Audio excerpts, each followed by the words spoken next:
First நானும் நெல்சனும் வேட்டை மன்னன் கதை பண்ணும்போது எங்களுக்கு அப்போ ஆஃபீஸ் கிடையாது, ப்ரொடியூசர்லாம் ஃபிக்ஸ் ஆகல, ஹீரோவும் ஃபிக்ஸ் ஆகல. நாங்கள் மெரினா பீச்சில் போய் உட்காந்து அவர் சொல்லுவார் ஒன்று, அதில் வந்து நான் எழுதிட்டே இருக்கணும். அது நெல்சன் நான் பேசும்போது அது கூட பழகுனவங்களுக்கு தெரியும், சில வார்த்தைகளை நம்ம பீப் போட்டு தான் எழுதணும். அதை போட்டு நான் எழுதிட்டு இருந்த காலகட்டம். அப்புறமா ஆஃபீஸ் போட்ட பிறகு அருண்ராஜா வந்து சேர்ந்தான், அப்புறமா வந்து சேர்ந்தார் சினிஷ். அவரோட ஃப்ரெண்டுன்றது ஓரளவுக்கு தெரியும். அவர் இந்த நடுவில் சொன்னார்ல ஏதோ ஹர்ட் பண்ணிட்டேன் அப்படிலாம் சொன்னார். அது ஹர்ட்லாம் பண்ணல. எது நடந்ததுன்னா, நாங்கள் அந்த ஆஃபீஸில் இருக்கும்போது ஒரு நாள் சொன்னார், நீங்கள் என்ன ஆகணும்னு ஆசைப்படுறீங்க சிவா அப்படின்னு கேட்டார். நான் சும்மா அப்போ எனக்கு ஹீரோ ஆகணுன்ற ஆசையே கிடையாது. நான் அப்போ வந்து டிவி பண்ணிகிட்டு இருந்தேன், வேட்டை மன்னன்ற ஒரு அசிஸ்டன்ட் டைரக்டராக ஒர்க் பண்ணிட்டு இருந்தேன், ஒரு காமெடி ரோலும் பண்ணிட்டு இருந்தேன். சரி இருந்தாலும் வம்புல போன்னு சொல்லிட்டு நான் என்ன பண்ணேன், நான் எனக்கு ஹீரோ ஆகணும்னு ஆசைனே. சிவா எதுக்கு உங்களுக்கு இந்த வேலைலாம்,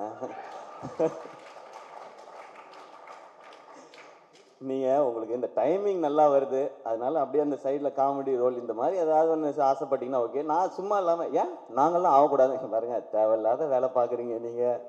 சரி விடுவார்னு பார்த்தா விட மாட்டாரு. எங்களுக்கு லஞ்ச் பிரேக் விட்ட பிறகு சிவா இந்த ஹீரோலாம் உங்களுக்கு வேணாம், உங்களுக்கு செட் ஆகாது நீங்கள் திரும்ப சொல்லிட்டு அதை நான் மறந்தே போயிட்டேன்.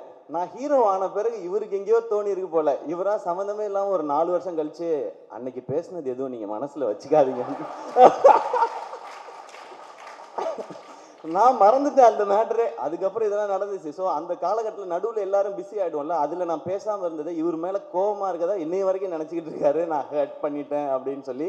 நீங்கள் ஹர்ட்லாம் பண்ணல, அப்போ எனக்கே ஐடியா இல்லை. அப்போ ஆக்சுவலாக நடுவில் என்ன சொன்னார்னா, சும்மா இல்லாமல் நீங்கள்லாம் ஹீரோ ஆகக்கூடாது சிவா, நம்ம டான்ஸ் சதீஷ் இருக்கான் பார்த்தீங்களா, அவன் தான் ஹீரோ ஆகணும், நீங்கள் அவங்க கூட காமெடி நான் நடிகன்னு சம்மந்தமே இல்லாமல் அவரெல்லாம் கோர்த்து விட்டு இதுக்குள்ள இந்த மாதிரி ஓப்பனாக பேசுவாப்புல. அதனால பல பேர்கிட்ட பிரச்சனையாக இருக்குது, பஞ்சாயத்தாக இருக்குது, நிறையா இருக்குது, இன்னமும் ஆகிட்டே தான் இருக்குது.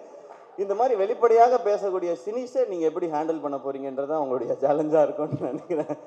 பட் அவருக்கு ஒரு பேஷன். இப்போ கீழே இருக்கும்போது நான் நெல்சன் சொன்னேன் 5, 6ன்னு போட்டிருக்கேன் என்னன்னு கேட்டார் அவர். இது 5th ப்ராஜெக்ட் 6th ப்ராஜெக்ட், இந்த மீதி 4 ப்ராஜெக்ட் என்ன நம்ம சொல்லவே மாட்டான், ஸ்ட்ரெயிட்டாக 5, 6ன்னு போட்டுக்கிட்டான் அப்படின்னாரு.